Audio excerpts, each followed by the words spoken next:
Pues muy buenos días. Buenos días. ¿Cómo amanecieron hoy?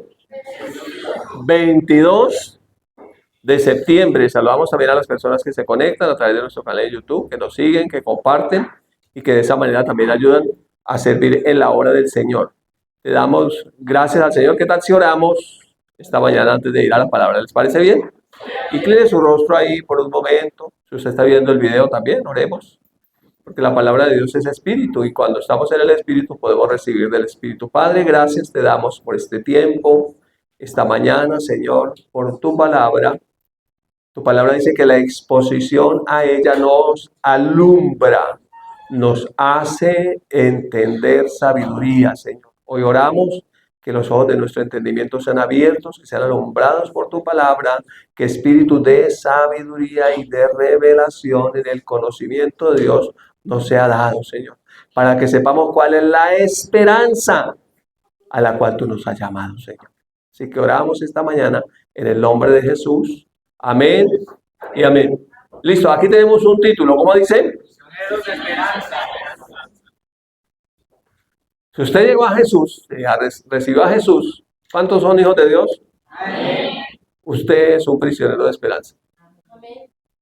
Somos prisioneros de esperanza. Vamos a verlo un poquitico ahí en el capítulo 9 del libro del profeta Zacarías, que está hablando de la venida de nuestro Señor Jesucristo. Está hablando de la esperanza bienaventurada que tenemos. Ellos desde el Antiguo Testamento ya lo estaban mirando. Para nosotros estamos en Cristo, estamos en el nuevo pacto y ya estamos en esa esperanza que es Cristo Jesús. Es la única esperanza, es la esperanza que tenemos. Entonces, sin más preámbulos, vamos a ir al texto. Usted me va a ayudar a leer, es un verso del 9 al 12. Dice así el texto. Alégrate mucho, hija de Sión, da voces de júbilo, hija de Jerusalén. He aquí tu rey vendrá a ti, justo y salvador, humilde, cabalgando sobre un asno, sobre un pollino, hijo de asna. Y de Efraín destruiré los arcos y los caballos de Jerusalén, y los arcos de guerra serán quebrados y hablarán paz a las naciones, y su reino será de mar a mar, desde el río hasta los fines de la tierra. Y tú también, por la sangre de tu pacto, serás salva. Yo he sacado tus presos de la cisterna en que no hay agua. Y el versículo 12 dice, volveos a la fortaleza, oh prisioneros de esperanza. Hoy también os anuncio que os restauraré al doble. Amén. Entonces aquí, de una forma muy poética, Zacarías está hablando de nuestro Señor, de nuestro Salvador y de lo que somos nosotros realmente, Cristo. Zacarías, por el Espíritu de Dios, estaba mirando al futuro. Zacarías, por el Espíritu de Dios, está hablándole a Israel, pero también está hablándole a la iglesia de Jesucristo. Y dice, volveos a la fortaleza, oh prisioneros de esperanza. Hoy también les anuncio que los restituiré al doble. ¿Lo crees? Amén. Cuando hablamos de esperanza, entonces es bueno aclarar aquí que hay dos tipos de esperanza. Hay una esperanza que es la esperanza de aquí de la tierra. La esperanza de los hombres es una esperanza temporal. ¿Todos tenemos esta esperanza? Sí, una esperanza temporal. ¿Los que no tienen a Jesús tienen esta esperanza? Sí, claro. Todos tenemos una esperanza de que mañana amanecerá, de que desayunaremos, de que nos casaremos, de que tendremos hijos. Tenemos una esperanza de algo. Esa es la esperanza temporal. De esa esperanza no es que está hablando el Espíritu Santo por el profeta Zacarías. Está hablando de una esperanza eterna, de una esperanza que viene del cielo, de una esperanza que viene de la eternidad. Esta es la esperanza eterna. De esa esperanza es que somos prisioneros. Amén.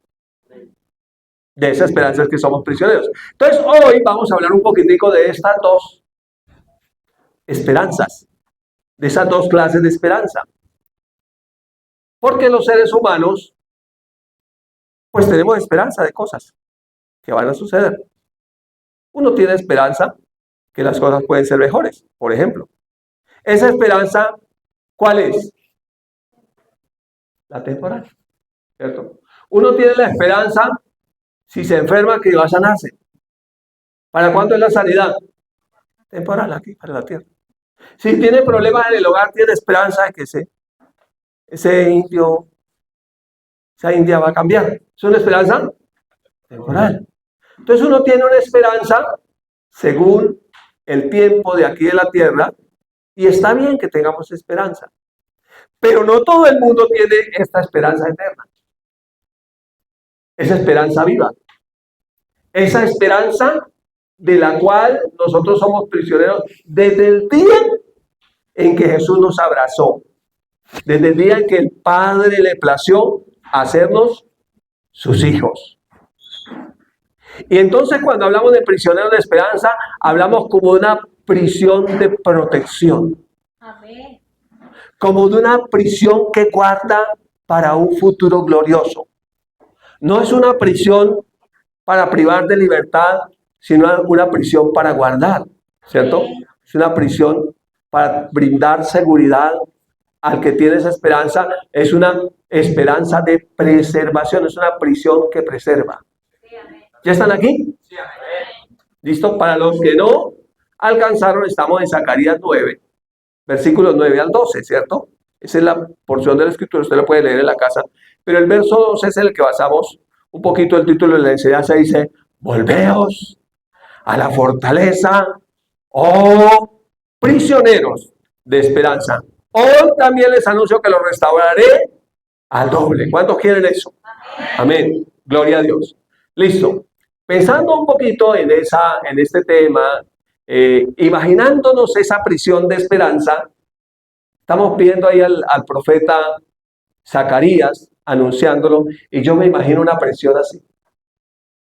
Son unos barrotes de esperanza que nos guardan de la desesperanza del mundo.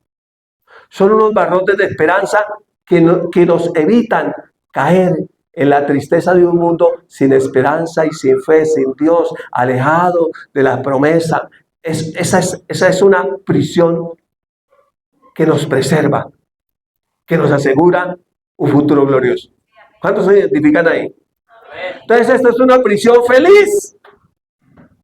¡Qué alegría! ¿Cómo se nota que usted está en esa prisión de esperanza? ¿Sí? Es que es la que nos da seguridad. Y por eso, ¿cómo ven los prisioneros ahí detrás de esa reja de esperanza? ¿Cómo los ven? Felices.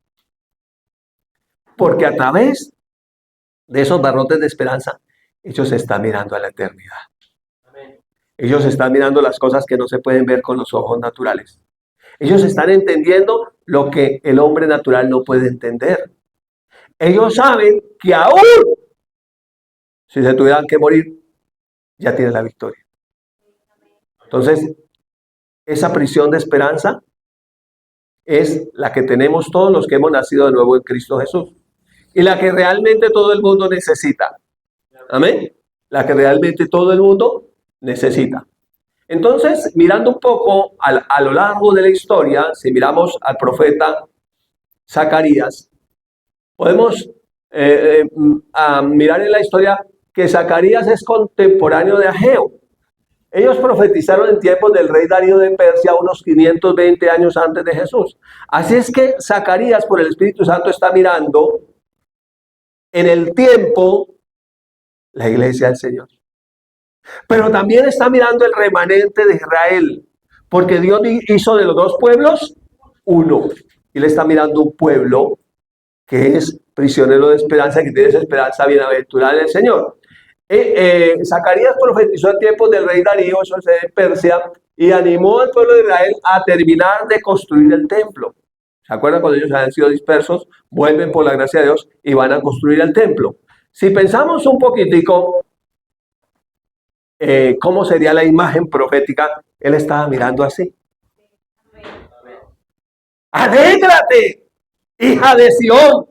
Gózate, oh Jerusalén. He aquí que tu rey viene, humilde, cabalgando sobre un pollino, una cría de asna. Y su reino será de mar a mar. Su reino será desde el río hasta los fines de la tierra. Y hablará paz a las naciones. Entonces él dice, con la sangre de tu pacto serás salva. Está viendo una imagen profética 520 años antes que nuestro Salvador viniera. ¿Ven lo tremendo que es tener la comunión con el Espíritu Santo? Para que el Espíritu Santo le muestre a uno no solamente qué va a desayunar, qué va a almorzar mañana. Hay cosas más importantes de que cómo le voy a pagar la pensión al chino el año entrante. Cosas mucho más importantes que el Espíritu Santo nos puede revelar. ¿Amén? Que nos puede revelar cosas gloriosas que sucederán. Así es que cuando uno lee esta escritura, cuando uno lee el Antiguo Testamento a la luz del Nuevo Pacto, y uno puede ver lo que los profetas vieron, y uno puede decir, wow, ahí estoy yo. Amén. Los profetas no vieron. Por eso es que el Espíritu Santo, a través del apóstol Pablo, que creo que es quien escribe la carta a los Hebreos, él ve y él dice que alrededor nuestro tan grande nube de testigos que nos estaban viendo. Dios le mostró a Abraham desde la antigüedad lo que sería la iglesia del Señor. Es una cosa impresionante cuando usted estudia las escrituras y usted traza una línea de tiempo y usted empieza a ver. Ayer hablaba con el pastor Pablo Ramírez y le decía, ahí nosotros estudiando, mientras los muchachos estaban también estudiando, nosotros ahí sentados estudiando con mi esposa, y yo le decía, yo me canso de estudiar cualquier cosa, pero yo nunca me cansaré de estudiar las escrituras. Porque cada vez que las estudio me muestra más, me muestra más, me muestra más. Es algo insondable, es algo delicioso estudiar las escrituras. Si hablamos un poquito de esperanza, el diccionario de la RAE, la Real Academia de la Lengua Española, lo define así. Dice que la esperanza es un estado de ánimo que surge cuando se presenta como alcanzable lo que se desea o lo que se espera. Entonces, cuando uno tiene esperanza, ¿el estado de ánimo cambia? Claro. No es lo mismo el que tiene esperanza que el que no la tiene. El que tiene esperanza se goza. La Biblia dice que la vida del justo es como la luz de la aurora, que va en aumento. Así que nosotros tenemos esperanza de que, aunque el mundo va de mal en peor, nosotros iremos de gloria en gloria. Pero bueno, no me interesa tanto la definición de esperanza desde el diccionario de la Real Academia de la Lengua Española. Me interesa qué dice esa esperanza en la Biblia. Y es lo que vamos a entrar un poquitico esta mañana. ¿Estamos de acuerdo? Amén. ¿Se abrocharon los cinturones? Amén. Eso, no espabile, apague el celular, no vaya al baño, no compre en la tienda, no tome Coca-Cola. Mentira, estoy molestando. El que entendió, entendió. Listo. Entonces aquí, en Efesios 1, el apóstol Pablo, por el Espíritu Santo, hace una tremenda oración por la iglesia en Éfeso. Y por la iglesia de este tiempo, por toda la iglesia.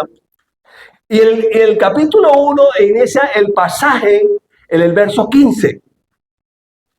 Y está hablando de una oración que el Centro de Entrenamiento Bíblico nos la aprendimos de memoria. Es pidiendo espíritu de sabiduría y de revelación en el conocimiento de Dios. ¿Cuántos estudiaron y se la saben de memoria? Y nos enseñaron que hay que hacerla por nosotros mismos y por otros.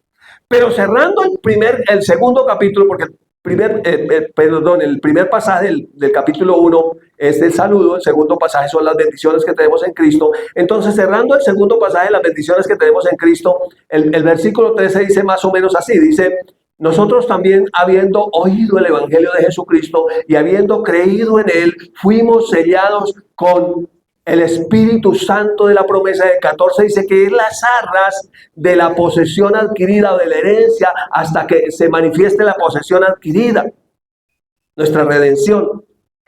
Entonces, cuando el apóstol Pablo está hablando de que habiendo creído al evangelio de Jesucristo recibimos un sello, el Espíritu Santo de la promesa. Y que ese sello son las garras, las arras, es el pago principal, perdón, de las garras, no es las arras. Sí, las arras es el pago anticipado que nos garantiza que la posesión, que somos posesión suya, y que se va a manifestar ese cuerpo glorificado. Esa es la esperanza de la que somos prisioneros. ¿Estamos todavía aquí? Ayer hablábamos en una charla que teníamos con unos amigos aquí, y entonces decíamos, alguien decía, Dios es exageradamente generoso porque un científico más o menos hacía como calculadora en mano cuánto vale un cuerpo humano. Estamos hablando ahí cosas que hablamos nosotros así, los evangélicos, hablamos cosas raras. Entonces, que cuánto, que no es, bueno, hablando de los carros y que el repuesto de esto y que si se consigue aquello y que no sé qué. Entonces decía, pero un repuesto para una persona, un ojo. ¿Cuánto vale un ojo en el mercado? Un corazón. ¿Cuánto vale un corazón? ¿Sí? ¿Cuánto vale un beso tuyo? ¿Sí o no? ¿Cuánto vale? ¿Cuánto cuesta? Entonces, ¿cuánto vale una pierna? ¿Sí? Cualquier órgano del cuerpo humano. Entonces, decía, ¿cuánto era que valía el cuerpo? Bueno, entonces que habían evaluado ese cuerpo humano más o menos en 4.000 millones de dólares. ¿Sí? Para que usted vea más o menos. ¿Sí? Y yo le dije, bueno, si ese es el cuerpo natural que perece, la esperanza terrenal, temporal, ¿cómo será el cuerpo glorificado? O sea, no hay nada que lo pueda comprar. Eso es una cosa impresionante. Entonces, pensando un poquitico en eso, entonces el apóstol Pablo dice que ya tenemos el sello, la garantía, las arras, el Espíritu Santo de la promesa.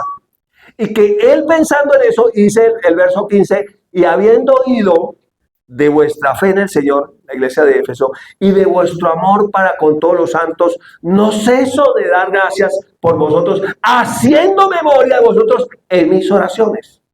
Entonces ahí empieza la oración. Y para como ustedes no la saben todavía, entonces vamos a ver qué dijo el apóstol Pablo en el versículo 17. Dice, para que, ¿quién? El Dios de nuestro Señor Jesucristo, o sea, Dios Padre, ¿cierto? El Padre de la gloria. Mire la oración, o de espíritu, de sabiduría y de revelación en el conocimiento de Él. Para conocer a Dios es espiritualmente que se conoce. Por eso la pastora es recalcitrante, mi esposa invitándolas a la oración, a la oración, a la oración. Si usted no viene, si usted no alimenta, porque es que a Dios se conoce espiritualmente. O sea, a Dios no se conoce comiendo en la bandeja paisa. Está bien que se la coma, pero esa es una esperanza temporal.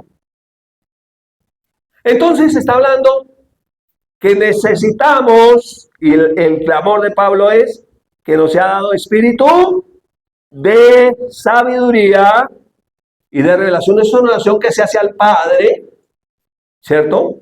Pidiendo espíritu de sabiduría y de revelación en el conocimiento de Dios. Y mire para qué hace la oración. Está hablando de la esperanza eterna. Mire, dice, alumbrando los ojos de nuestro entendimiento para que sepáis cuál es la esperanza a la cual Él nos ha llamado. Ha hablado de ese elemento más, pero no voy a hablar de esos elementos, por eso no lo voy a tocar los otros dos, que son riquezas y de la gloria de Dios y el poder supereminente de la resurrección. No voy a hablar de eso, solamente voy a hablar de la esperanza. Entonces aquí el apóstol Pablo está orando para que con ese espíritu de sabiduría y de revelación sepamos cuál es la esperanza a la que Él nos ha llamado. La esperanza a la que Él nos llamó es la esperanza que viene del cielo, es la esperanza eterna, es la esperanza que nos preserva. No es la esperanza de esta tierra. ¿Sí es claro? Esta esperanza es la que necesitamos entender. La otra esperanza está bien que la tengamos, sí. ¿Hacemos peticiones por la esperanza temporal? Sí. ¿Dios responde? Claro, todo el tiempo. Pero lo más importante es que podamos entender la esperanza eterna. Esa esperanza viva, bienaventurada. Esa esperanza que nos preserva. Porque para eso fuimos sellados. Ya le pertenecemos a Él. Hemos aprendido que Jesús salvará a los que son suyos. ¿Ya? Pues es que poner algo así. Y yo sí seré salvo. Pues ni siquiera sabe si le pertenece a Dios. Ya sabe cuál es su destino eterno. No hay esperanza ahí. ¿Cuántos están seguros que son de Cristo? Que fueron sellados con el Espíritu Santo de la promesa, que ya Él hizo un pago anticipado y que hay una esperanza de que tenemos un cuerpo glorificado, semejante al cuerpo de Cristo, para vivir por toda la eternidad. No hay calculadora que alcance para ver cuánto vale ese cuerpo, lo pagó la sangre de nuestro Señor y Salvador Jesucristo. Entonces Pablo hace esa oración pidiendo que podamos tener revelación de esa esperanza a la cual Él nos llamó. ¿Sabe por qué somos prisioneros de esperanza? Porque Él nos llamó a hacerlo. Por eso es que somos raros para el mundo. Porque tenemos la esperanza que ellos no tienen. ¿Sí? ¡Qué bendición! Esta es la esperanza de la que estamos hablando y en la cual haremos mucho énfasis. Y es la esperanza por la cual el apóstol Pablo está orando para que espíritu de sabiduría y de revelación nos sea dado, para que podamos conocerlo a Él y saber cuál es la esperanza a la cual Él nos llamó. ¿Amén? La esperanza a la cual Él nos llamó. Pero Pablo también habla de la otra esperanza. La esperanza temporal, la de aquí de la tierra. Le voy a leer el capítulo 15 de la primera carta a los Corintios, contextualmente hablando, está hablando del cuerpo glorificado, de la resurrección de los muertos. Está hablando de ese cuerpo que Él nos dará para la eternidad, que se manifestará cuando Cristo se manifieste. Y en ese contexto, en el verso 19, lo voy a leer en TLA, que es un poco más claro, dice el apóstol Pablo así, dice: si nuestra esperanza es que Cristo nos ayude solamente en esta vida, dice, no hay nadie más digno de lástima que nosotros. ¡Wow! La Reina Valera dice, si en esta vida solamente esperamos en Cristo, somos los más dignos de conmiseración. Entonces, cuando ponemos nuestra esperanza solamente esta terrenal, esta esperanza temporal, cuando solamente esperamos que el Señor nos ayude a arreglar el matrimonio, que los hijos salgan bien, que el conflicto con aquel se solucione, que haya provisión, que no nos falte nada, que el negocio salga bien, que el emprendimiento salga bien, que la carrera de la universidad salga bien, casa, carro y vega. Si solamente esperamos que el Señor nos ayude en eso, ¿sabe qué? Somos los más dignos de lástima. Porque esa misma esperanza es la que tiene el mundo. ¿Y sabe que esta esperanza llena las iglesias? Porque uno ora y Dios responde. ¿Cuál es la petición? Que el Señor sane a mi suegra. Suegra sanada. Y todo el mundo alaba a Dios. Los que tenemos buena suegra, ¿no?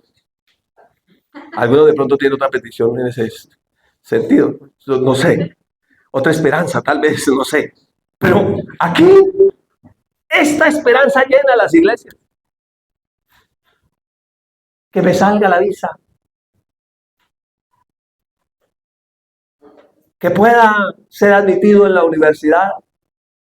Que aquel negocio prospere.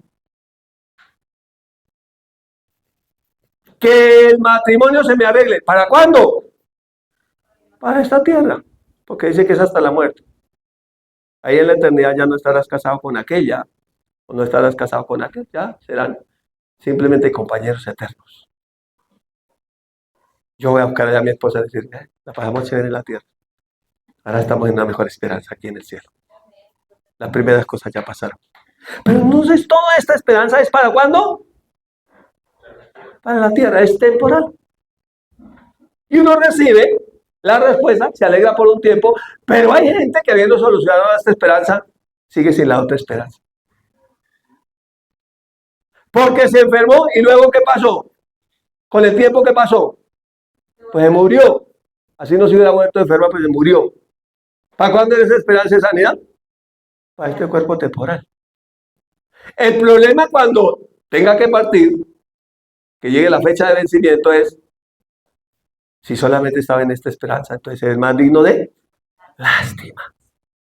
Lástima fue, oró, pidió, Dios le dio, vivió bien en la tierra, pero al final se fue sin la esperanza que verdaderamente lo podía preservar para la eternidad, porque no tenía el sello del Espíritu Santo, porque él solamente esperaba era casa, carro y beca. Y muchas veces la iglesia se vuelve una iglesia solamente con esta esperanza. ¿Está mal que tengamos esta esperanza? No, está bien. pero no pueden estar nuestros ojos puestos solo aquí.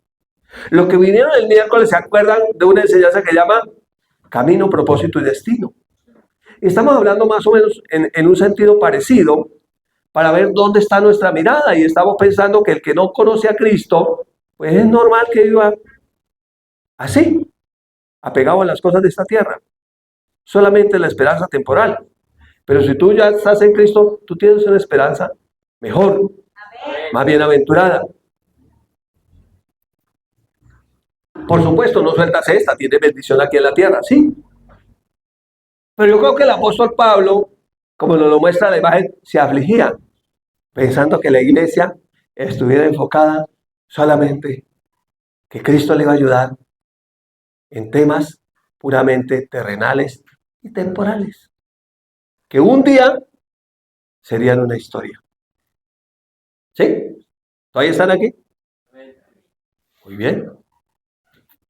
Entonces, cuando nosotros observamos la vida, pensemos en la vida. Pensemos en la vida. Pensemos en la vida como un paseo, un vuelo. Pensamos en un medio de transporte, un avión. ¿Cuántos han montado en avión? Bueno, si usted no ha montado en el avión, tiene la esperanza de que usted va a montar en el avión. ¿Sí? Montar en el avión. Entonces, usted toma ese vuelo. Y ese vuelo no es la vida. Es simplemente un trayecto. Es algo temporal, algo que despega, sube a cierta altura, navega hasta donde hay que ir y luego tiene que aterrizar. Y se acabó el paseo. Así es nuestra vida. Sin embargo, en el vuelo vemos cosas chéveres. Lindas las sillas del avión, pero no podemos quedar apegados a las sillas del avión. El fuselaje no es impresionante, aerodinámico. Cabina presurizada. Delicioso el refrigerio. De pronto a alguien le gustó la azafata. Y dice, wow. O el azafato dice, wow. Pues no nos podemos quedar ahí. Es temporal. A alguien le gustó el refrigerio que sirvieron en el vuelo. Alguien miró y dijo, wow, las nubes. Pero no me puedo caer en una nube de estas. Parecen de algodón. Qué maravilla.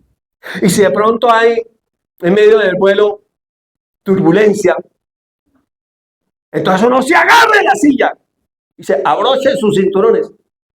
Y seguramente piensa que si el avión llegara a caer, si usted abrocha los cinturones no le pasa nada. No, que le tengo noticias, sí le pasa, se mata. ¿Sabe para qué es que uno abrocha los cinturones? Para que al terminar el vuelo, como eso estaba registrado en un sistema, entonces usted queda amarrado a la silla, por lo menos se le cuenta el número y puedan identificarlo. ¿Ya? Alguien habló del evangelista de las turbulencias. ¿Usted quiere oír a un ateo orando con toda la fe del Padre Nuestro? Llévelo a una buena turbulencia. Vea, hablando de turbulencia. ¿Se ve? Turbulencia aquí. Entonces la gente se asusta. ¿Qué pasa?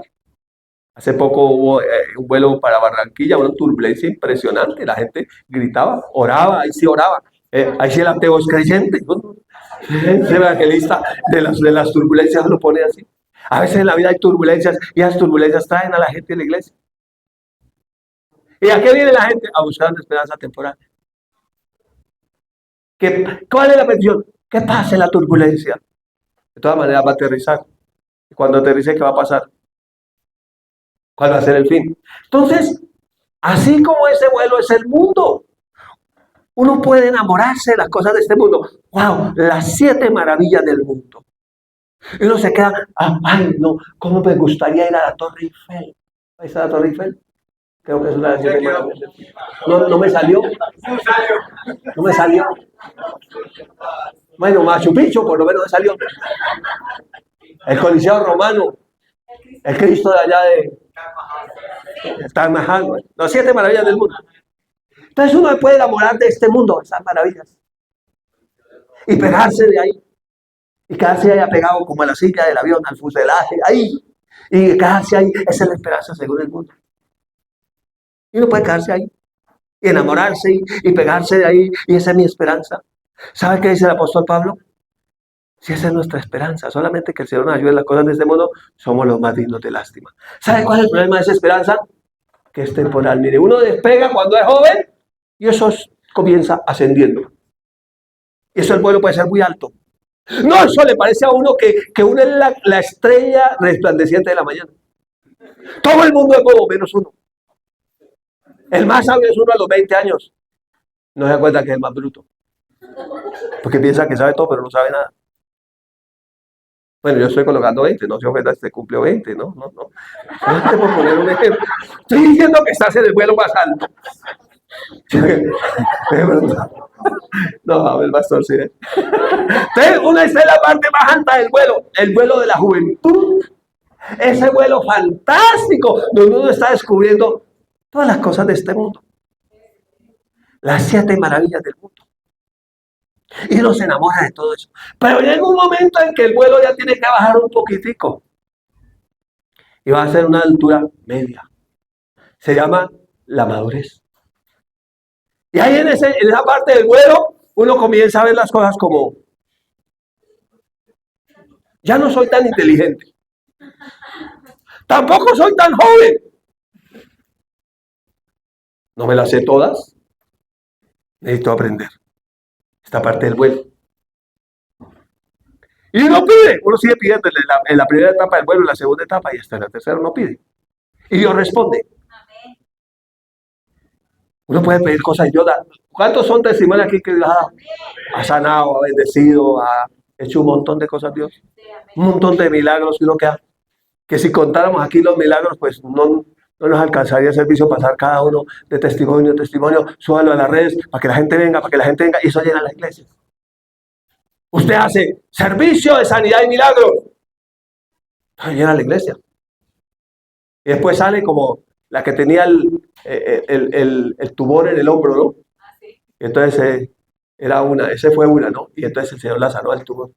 Y después decía, ay, me hace falta porque aquí colgaba el bolso. Era como un soporte aquí. La otra era coja, ¿no? Bueno, cojo, lo que se la adecuó a la mujer. Era cojo o coja. Entonces fue a que le sanaran de la cojera. El Señor le sanó de la cojera. Ya no cojeaba. Entonces fue para Cuadrapicha balear porque ya no cojeaba. Entonces la gente viene y recibe esa esperanza según el mundo en cualquiera de las etapas del vuelo, alta, media o baja, y se va. Y es el más digno de lástima. No entendió quién estaba el sello. El Espíritu Santo de la promesa. Amén. Esas arras para que la esperanza que nos preserva para la vida eterna. Entonces no fue prisionero de esperanza. Qué tristeza. Y ya uno llega, yo estoy ya como entre este y este, ya vengo yo aquí, vengo bajando, ¿no? Vengo así bajando, ¿no? Ya cuando dice, pasajeros, abrochen sus cinturones, ¿no? Ya uno comienza a bajar. Próximos al aterrizaje, entonces ya el vuelo comienza a ser así como más rojizo, vuelo bajo. Y ahí se dice que uno tiene sabiduría. Esa parte del vuelo. Dice que las caras no son vejez, sino que es sabiduría. Yo creo que no se me note tanto, tan rápido la sabiduría. Pero bueno, a esa etapa del vuelo uno llega más rápido de lo que uno cree. Entonces ya ese vuelo es bajo y ya uno comienza a ver las cosas más claras. Y uno dice, no era tan maravillosa las 7 maravillas del mundo. No era tan increíble el Taj Mahal. El Coliseo Romano era un pedazo de coliseo viejo de ruinas allá.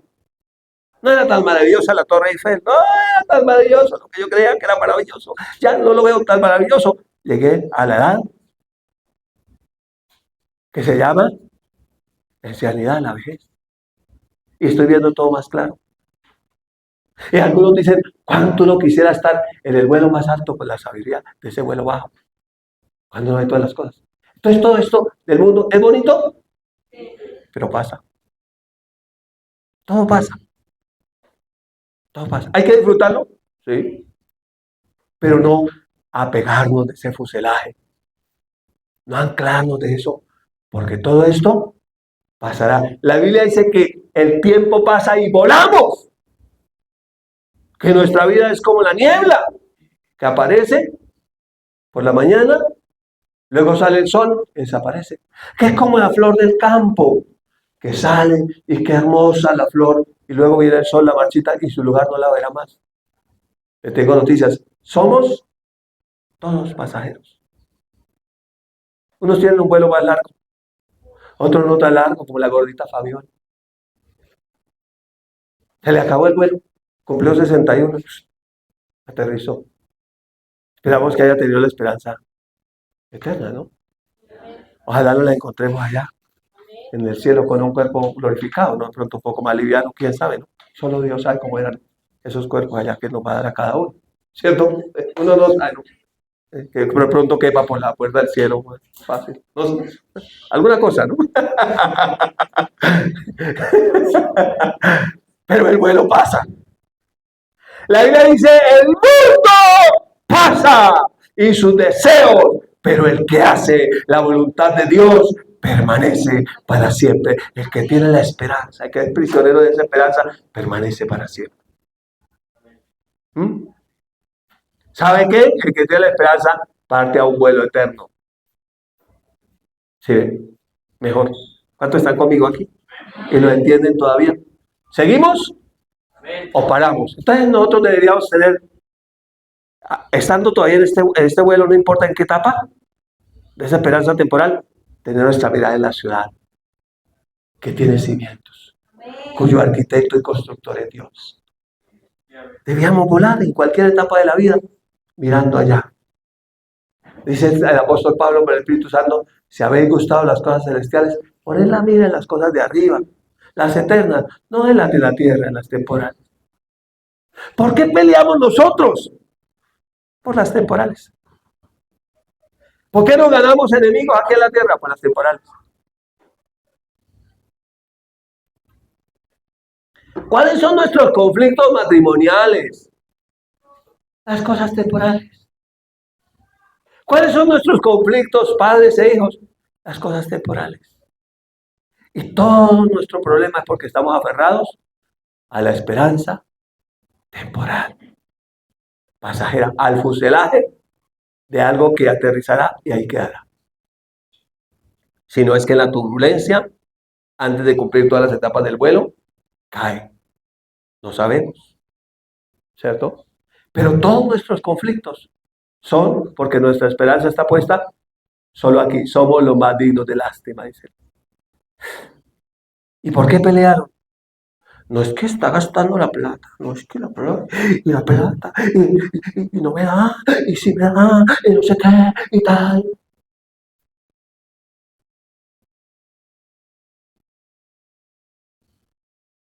Agarrados por estas cosas temporales, pasajeras.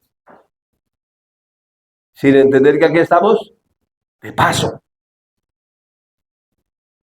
Mira, el que está sola, dígale, estamos en un hogar de paso. Ahora mírelo, dígale, ¿en qué etapa del vuelo estás? ¿Y dónde está tu esperanza?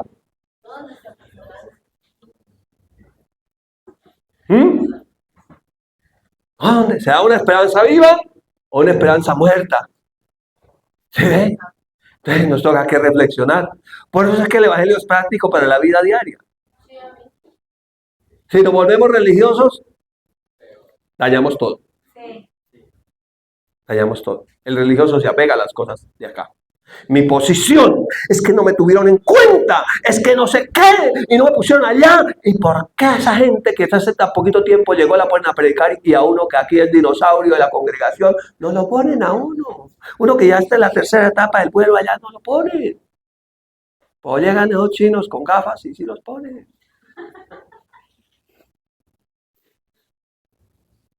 ¿Sí? Y peleamos por cosas temporales. Yo sé que aquí en la iglesia no pasa eso. Solamente es un ejemplo para molestar a algunos. Para que no se duerman. ¿Seguimos?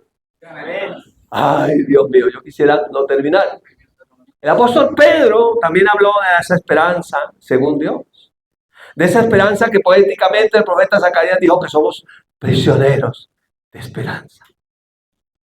Entonces, Pedro, en el capítulo 1 de su primera carta, en el verso 3, dice así: bendito el Dios y Padre de nuestro Señor Jesucristo, que según su grande misericordia nos hizo renacer para una esperanza viva. ¿Sabe quién es prisionero de esperanza? Todo aquel que ha nacido de nuevo. Pero algunos han nacido de nuevo y no son conscientes también de eso. Solamente buscan la otra esperanza. Dice, por la resurrección de nuestro Señor Jesucristo de los muertos. ¿Sabe cuál es nuestra esperanza? Que un día Él, de esos huesos, y si ya no quedan huesos, de ese polvo, levantará un cuerpo glorificado. Esa es la esperanza. Se llama una esperanza viva. Por eso es que Juan dice que se dice que Dios es el Dios de Abraham, de Isaac y de Jacob. Dios no es Dios de muertos, sino de vivos. Amén.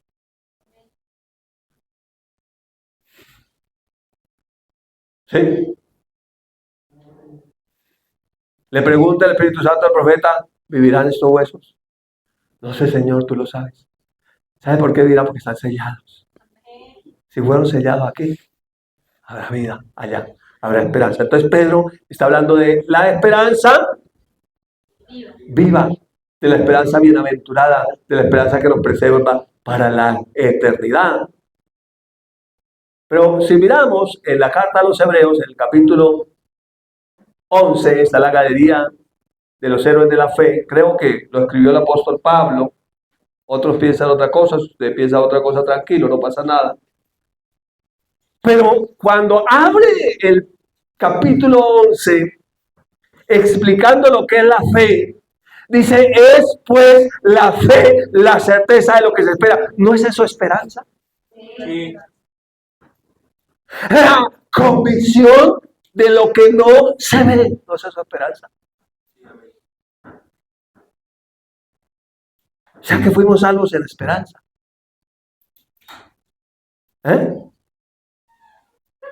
Algunos piensan que ser prisionero de esperanza es una habilidad, pero vamos a ver lo que es una fortaleza. Amén. Amén. Y cuando empezamos a mirar en Romanos 8, escribe también el apóstol Pablo, porque en esperanza fuimos salvos. Pero la esperanza que se ve no es esperanza, porque lo que alguno ve, ¿a qué esperarlo? Pero si esperamos lo que no vemos, con paciencia lo guardamos. Aquí Pablo está hablando de los dos tipos de esperanza. Una esperanza que es la esperanza eterna. La esperanza en la que fuimos salvos. La esperanza en la que somos prisioneros. Y está hablando de otra esperanza que es la temporal, que dice realmente no es esperanza, son cosas que se ven. ¿Sí? Una esperanza temporal ahí. ¿Qué pasará? ¿Listo? Ahora, si seguimos mirando la escritura, Zacarías nos dice, volveos a la fortaleza. ¿Se acuerdan que fue con el que abrimos? Zacarías 9:12, la parte A, volveos a la fortaleza, oh prisioneros de esperanza. ¿Sabe qué es nuestra esperanza? Es una fortaleza. Amén. O sea que esa prisión de esperanza es una fortaleza. Amén. Se alegra por eso, nos fortalece la esperanza. Dice, hoy también les anuncio, esa es la parte del versículo, que os restauraré al doble. O sea, que debo la esperanza bienaventurada. Entonces, nos dice que es una fortaleza. El apóstol Pablo, por el Espíritu Santo, en 1 Tesalonicenses 4:13, también nos habla que la esperanza es una fortaleza. Dice, está hablando en el contexto, está hablando del rapto, está hablando de los que murieron y que Cristo traerá con él cuando regrese. Y dice, tampoco queremos, hermanos, que ignoréis acerca de los que duermen, hablando del sueño de la muerte, para que no os entristezcáis como los que no tienen esperanza. ¿Cuál esperanza? ¿Cuál esperanza? La esperanza eterna, la esperanza que es según Dios, la esperanza de vida eterna, esa esperanza. Entonces, en un momento de duelo, esa esperanza nos fortalece. Amén. Y usted puede ver una persona que su ser querido partió y él no se entristece hasta deprimirse, tenerle que inyectar un calmante, tener que meterlo al psiquiátrico. No, él está fortalecido. Amén. Porque él sabe que este ser querido partió a un vuelo eterno, pero que él un día lo va a encontrar cuando Cristo venga. Amén. Cuando Cristo venga habrá una reunión en unas bodas del Cordero. ¡Wow! Desde la temporalidad no te veía. ¿Cómo te ves diferente aquí en la eternidad? ¿Cómo estás de lindo aquí en la eternidad? ¡Qué bendición tan grande! Entonces, ¿sí ve cómo es una fortaleza la esperanza? contra la depresión, contra la angustia, contra la ansiedad, contra los males de este mundo. ¿Y usted por qué no está angustiado? Pues porque tengo la esperanza viva que me fortalece. Estoy fortalecido en el Señor. No que no me duela y no que no haya un vacío de la persona que se fue antes, sino que tengo la esperanza bienaventurada que un día nos reuniremos. Y nuestra reunión será con el Señor, porque el Señor traerá con Él a los que son suyos, a los que durmieron en esa esperanza. Los otros dignos de lástima. Muy bien, pasaron muy bien, tuvieron mucho dinero, sí, fama, sí, conocidos por todos, sí, pero no tenían esperanza de la eternidad. Entonces se entristecen, se deprimen y vienen y dicen que nos entierren juntos, que me muera yo también, no puedo seguir viviendo. Se entristecen, se deprimen, se angustian. Entonces es una fortaleza. Por último, quiero terminar en Hebreos 11, hablando del padre de la fe y poniendo un poquitico el ejemplo, ¿cómo vivió Abraham? Porque Abraham es un ejemplo de cómo deberíamos vivir los creyentes en este tiempo. ¿Cuál es la esperanza que es una fortaleza? Porque según la esperanza temporal, queremos vivir para demostrar que yo sí puedo. Para demostrar que yo sí soy capaz. Para que vea que sí, que es que sí, que sí, que sí. Vea, dése cuenta, es que yo. Esa es la esperanza temporal. Todo eso pasa. Pero, ¿cómo vivió el padre de la fe? Que dice que, mire lo que dice Hebreos, dice Romanos 4, hablando de, dice que Abraham creyó en esperanza, contra esperanza, para llegar a ser padre de muchas gentes, conforme a lo que se le había dicho, así será tu descendencia. Así que la esperanza que es según Dios está basada en lo que Dios dijo. Por eso vamos a ver qué dice Dios. Por eso cuando tenemos la responsabilidad, el privilegio de ser mensajeros y de compartir aquí desde la plataforma de la palabra, pues tenemos que tener una palabra preparada. No solamente contar historias de viajes y bobadas. Y fui al Metropolitano y vi el partido. Pues chévere que haya visto el partido. Eso está bien, pero ese no es el mensaje. ¿Claro? Entonces, Abraham creyó en la esperanza de lo que Dios había dicho, la esperanza eterna, contra la esperanza temporal. La esperanza temporal decía, mi hijo, cucho anciano, que va a engendrar hijos. Usted ya no puede, le pasó la temporada. La viejita, no, la viejita tiene 90. La viejita era estéril cuando era el tiempo de engendrar, fue estéril y ahora se le pasó el tiempo. ¿Sabe qué dice la esperanza temporal? Lo dejó el tren. No hay tiempo, todo pasó. Dice que Abraham no se debilitó en fe al considerar su cuerpo que estaba ya casi muerto, siendo de casi 100 años, ni la esterilidad de la matriz de esa. Con esa esperanza dice que se fortaleció en fe, con la esperanza que Dios se fortaleció en fe, dando gloria a Dios, plenamente convencido que era poderoso para hacer todo lo que había dicho.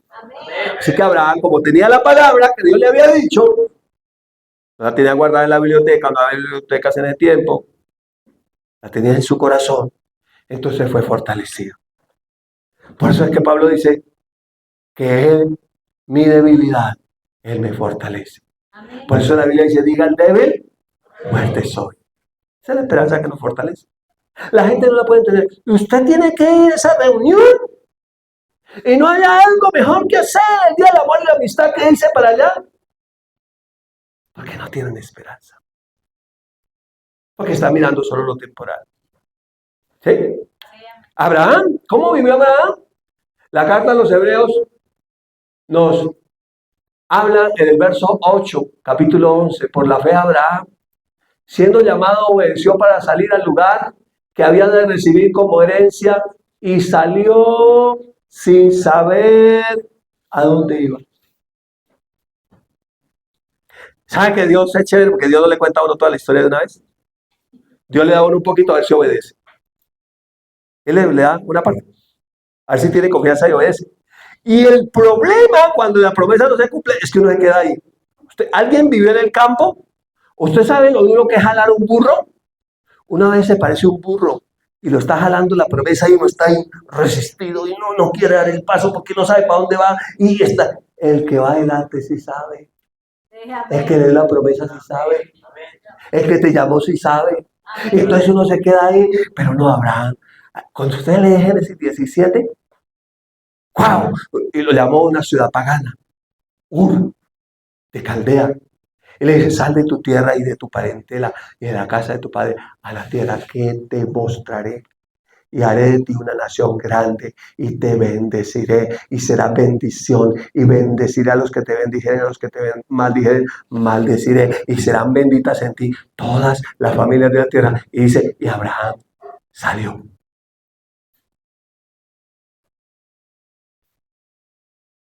Es tan lindo cuando uno cree, no es que sea perfecto, es que obedece. Déjame. Que diga, ay, es que es perfecto. No, hay gente mucho más perfecta que uno, simplemente que no obedece.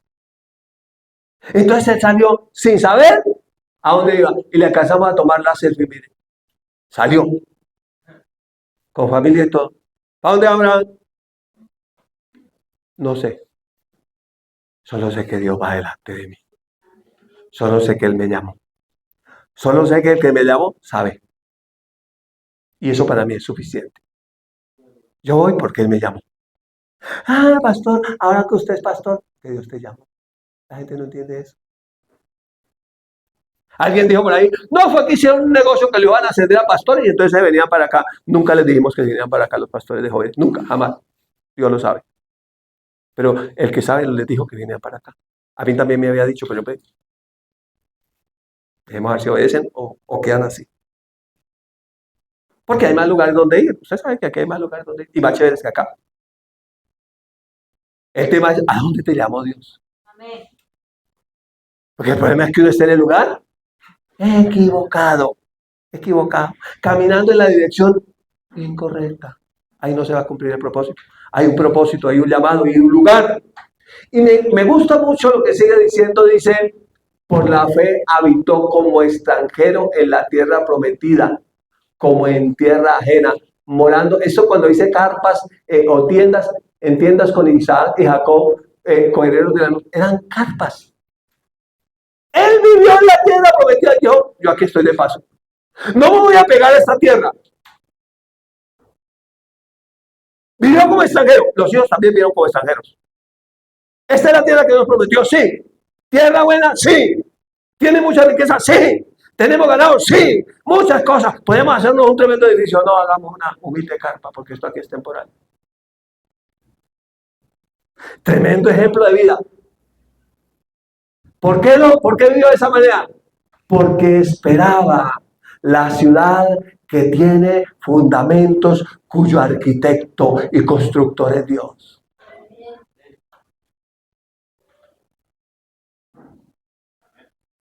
Esa es la verdadera esperanza. Y nosotros nos morimos tratando de hacer el capital de aquí de la tierra. Y haciendo el edificio sismo resistente para que cuando venga la gran tribulación, en el terremoto que no deja las islas, mi edificio no se caiga. Y voy a hacer un subterráneo, voy a poner agua y voy a allá para yo vivir allá. Tengo la esperanza temporal, digno de lástima. Pero Abraham no. Abraham dijo, una carpita, mijo, es suficiente. Sí, esta es la tierra que Dios nos prometió, muy buena, todo, chévere, bacano. Disfrutémosla. Yo creo que Abraham disfrutó de todo lo que Dios le dio, pero no se apegó. Cuando dice que vivió en carpas o tiendas, es que no se apegó. Era algo que podía remover fácilmente. Fácilmente. Sí, así vivió. Mire cómo vivió. Vea. La carpa de Abraham. Era tan poderoso que las naciones se enfrentaban a él y perdían en las guerras. Pero ¿dónde vivía Abraham? En una humilde carpa. Porque él estaba en la esperanza que a vida eterna permanece, en la que preserva. Abraham entonces también era uno de esos prisioneros de esperanza, como tú y yo. Así que de esa forma deberíamos vivir nosotros en esta vida, en la tierra. Te bendigo con esta palabra, en el nombre de Jesús.